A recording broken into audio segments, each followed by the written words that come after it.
welcome to Veritas's monthly wrap-up, looking at everything we spoke about this month. We're wrapping up January 2021, and it's quite honestly hard to believe we're already a month into the year.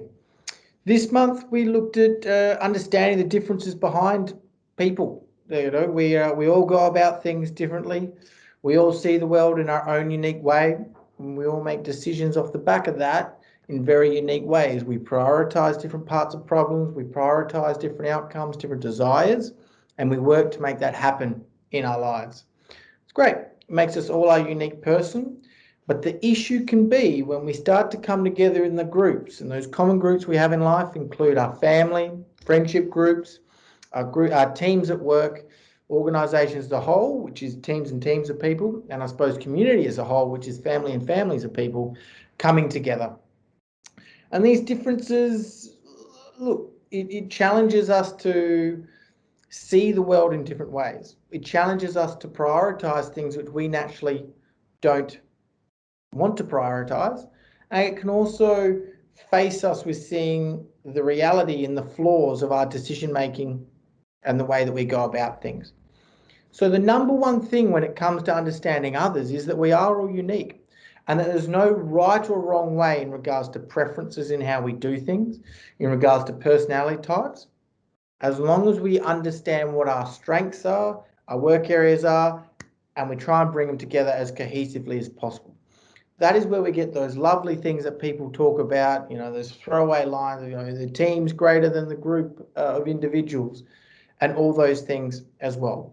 But it's not as simple as just smashing these different preferences or personalities together and expecting our families and our teams to function at their greatest, or expect them not to have arguments or breakdowns in communication.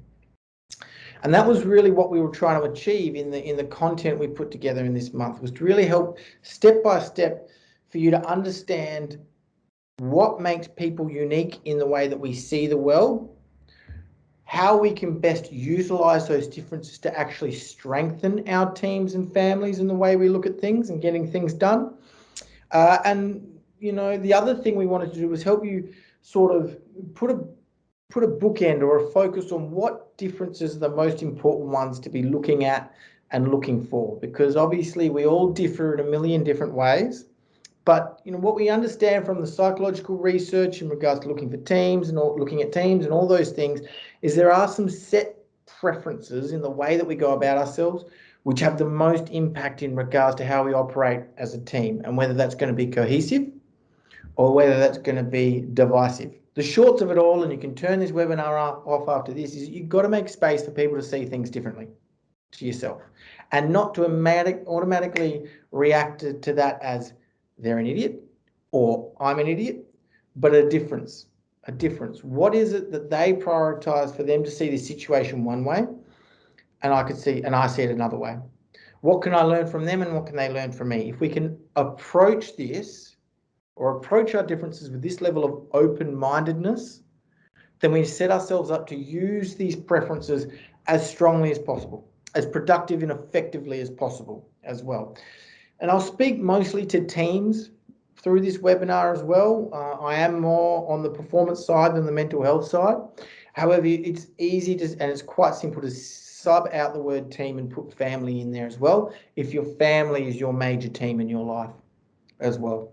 So we start at the beginning of the month with a blog really highlighting the difference of that age-old bread and butter psychology, introvert versus extrovert. How do you spot the difference between an introvert and an extrovert? And we focused on this because, and as I'll explain later, it's really in line with some of those key preference types that we speak about here at Veritas in regards to understanding how different people work and operate. But also it's the one that you hear every day down the street. Oh, he's a bit of an introvert. Oh, he's an extrovert. And those sorts of things. And we sort of get it right when we're talking about that.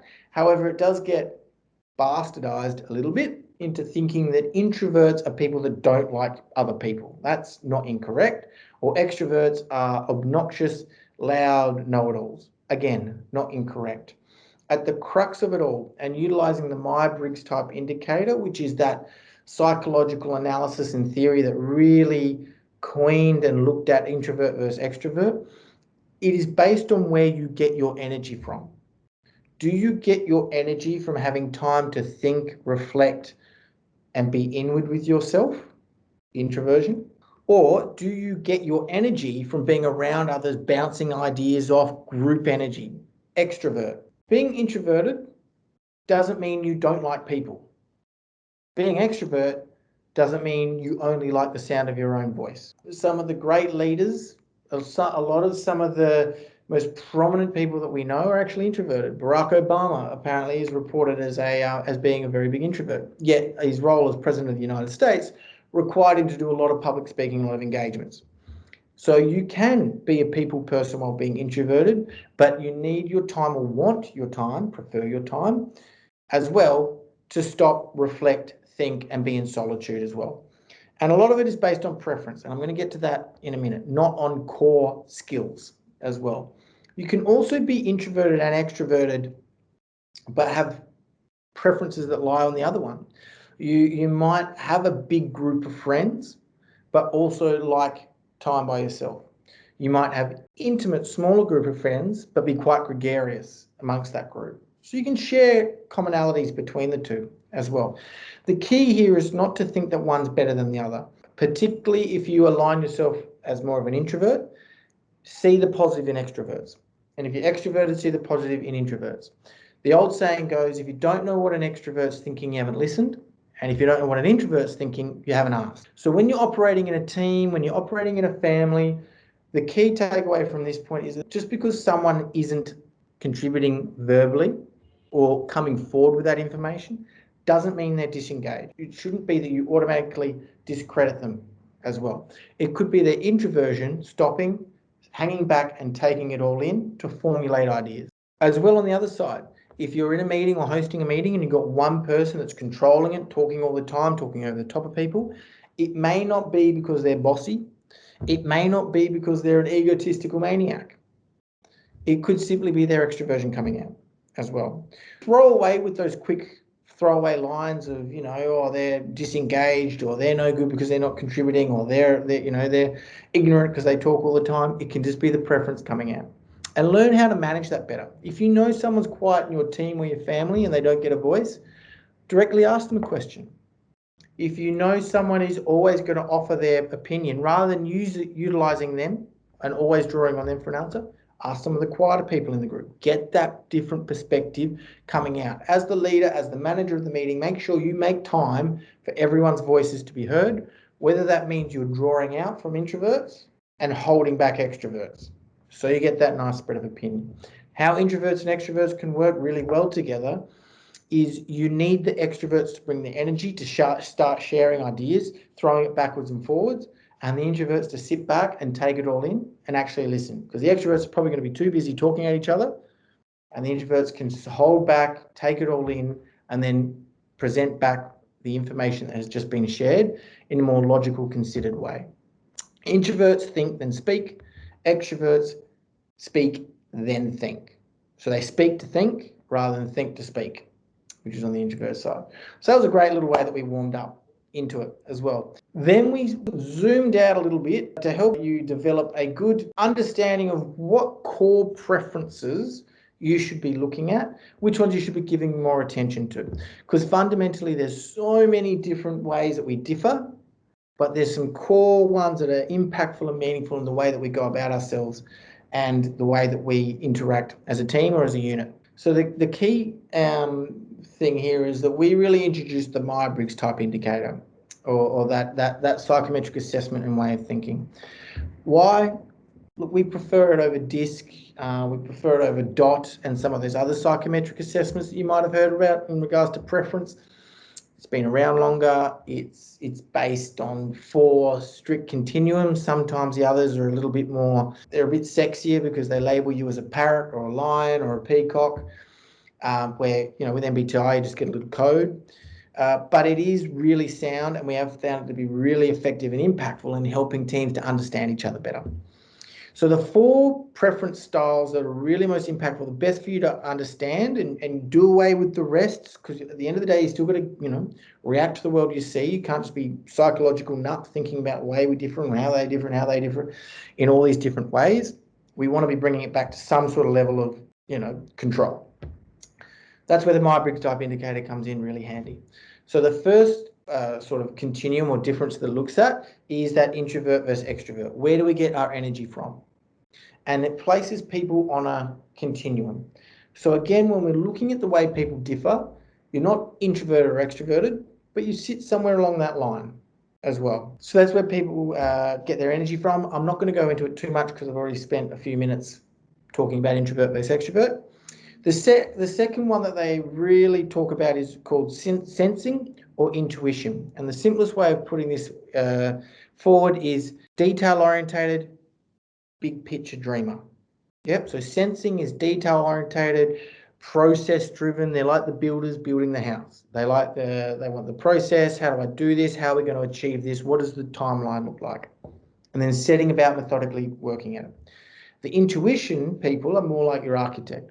They look at the what can be, the what if we did this, wouldn't it be great if, is this possible? Those sorts of individuals as well. So this really comes down to when you're trying to motivate someone as well, right? If you're trying to motivate someone and you're only selling the big picture and you can see the eyes glazing over, could be an indicator that they're sensing and they're sitting back thinking, this is all well and good, but how are we ever going to achieve that? So you really need to be making sure that when you're communicating with people that align more with the sensing preference, that you're talking more in that process manner. We're going to start here, go here, here, here, and here, and then hopefully achieve this at the end. The intuitive people, probably you need to talk more to what's the impact of this going to be? Where are we going towards? By starting out with this one little activity, where are we aiming to get to? They get inspired by looking at the what ifs. So again, if you're going through a process with someone, if you're going through the crossing the T's and dotting the I's and you're starting to see the eyes glaze over, not really motivated or not, then they go about and do the activity and they don't really stick to the process you were talking about, then it's about adapting the way you're communicating with that individual to be aligned with the intuitive side. Inspire them about where we're going and then speak to the reason why all these steps are important. Because if you can align them to where we're going, the what ifs, that big picture, you'll get them on board. Then you can remind them about the steps. The third difference is thinking or feeling, and this is what we base our decisions on. So this can be a real key area as to why we see potential different ideal outcomes of a situation, or we come to two completely different answers to a question. Thinkers, think up here. What is the best decision for the whole? Can come across seeming quite hard or cold, but probably analytically more the correct answer.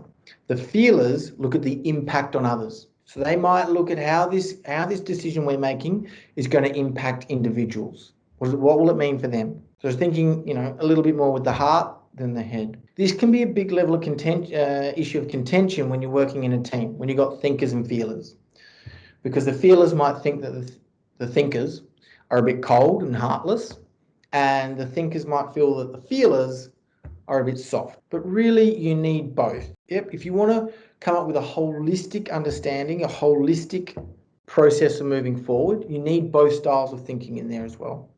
You need the thinkers to make the right decision, the correct decision, the decision that the feeler may not want to make. But you'll need the feeler to help communicate that decision and deliver that decision in a way that is empathic and going to get buy-in from your team. That's how you can use those two decisions making styles most effectively together. The thinker to make the hard decision, the feeler to understand how are we going to deliver this that gets buy-in from the team and be delivered in an empathic manner as well.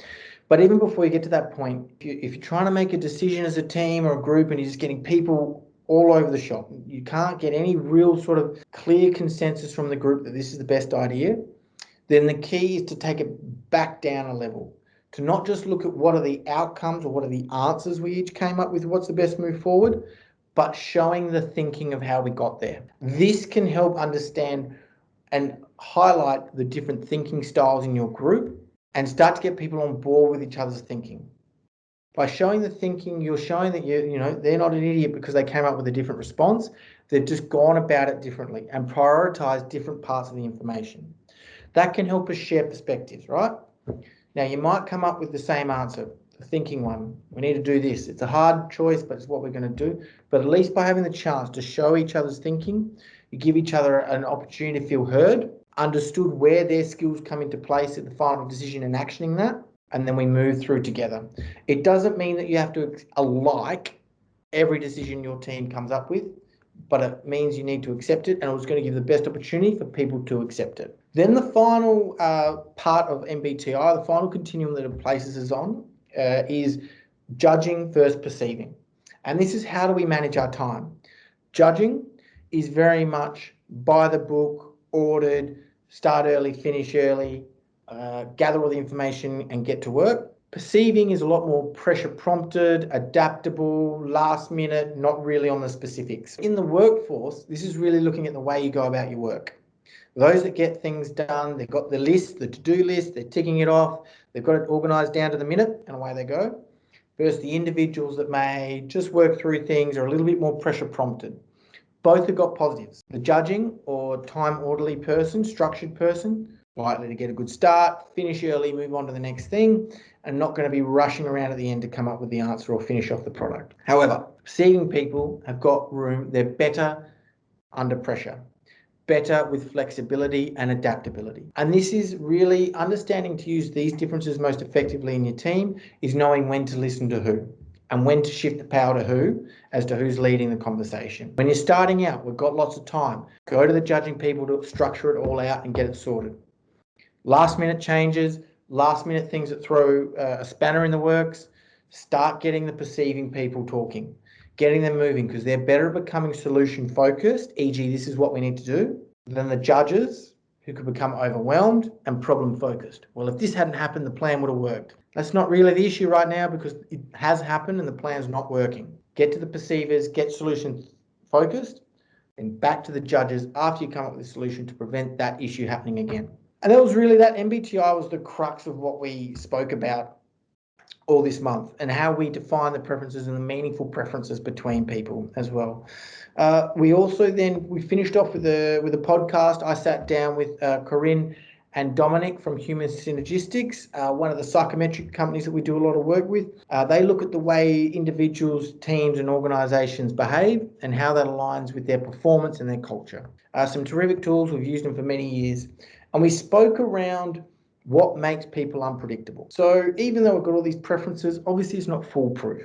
The thing we're talking about humans is that, well, we're human. We're not a hard science. If I drop this pen 100 times here onto the desk, it would fall at the same speed 100 times. However, I take 100 different people out onto the street and we witness the same accident or the same event, you would have 100 different responses, not only between the individuals, but if you watch the same event more than once, you probably have more than one response from each individual. They'll respond to it this way one day and that way the next, depending on what's happened in the rest of their day and the rest of their world leading up to that moment. And we've got to make room for this and understand that people aren't robots, but also we need to own that in ourselves as well. And essentially this discussion boiled down to that as a leader and as a team member, you don't need to be predictable, but you need to be patterned.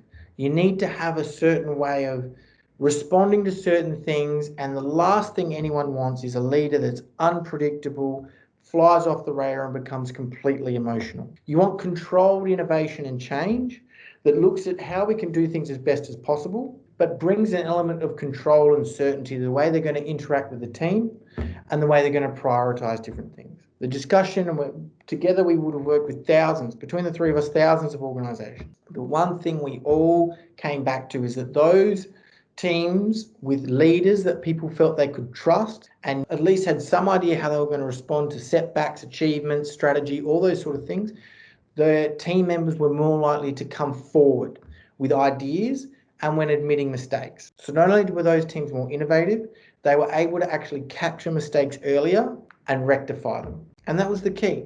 That was the key. A leader that was predictable and open. And that was the month that was. This month we're looking at compassion. Self-compassion and compassion towards others. You know, obviously 2021 has been a pretty interesting start already. It's been a lot like 2020, but posed its own differences as well. And we really feel here at Veritas that compassion, although you might feel it's a bit soft, a bit on that feeler rather than thinker side of the Myers-Briggs type indicator, is a really important topic to be discussing. How do we be compassionate to ourselves? And how do we link that to performance? To remember to be compassionate to ourselves is to acknowledge that we will make mistakes. It's not to succumb to those mistakes, but by acknowledging that we can make mistakes, it takes away that raw anxiety towards making them to allow us to innovate and behave. The worst thing you want to do in life is become a perfectionist. You will not realize your full potential. You need to give yourself permission to make mistakes. Be compassionate with yourself about what those mistakes are going to mean with you and your journey towards where you want to go, and move through it like that. But I look forward to catching you next month. I hope you got something out of this monthly wrap up. Hope you got something out of the content. Again, there was lots of content we put out this month. Make sure you go back and reread it, share it, give it to your dog, give it to your friend, give it to your boss, whoever it might be. And we look forward to catching you next month. Till then, bye.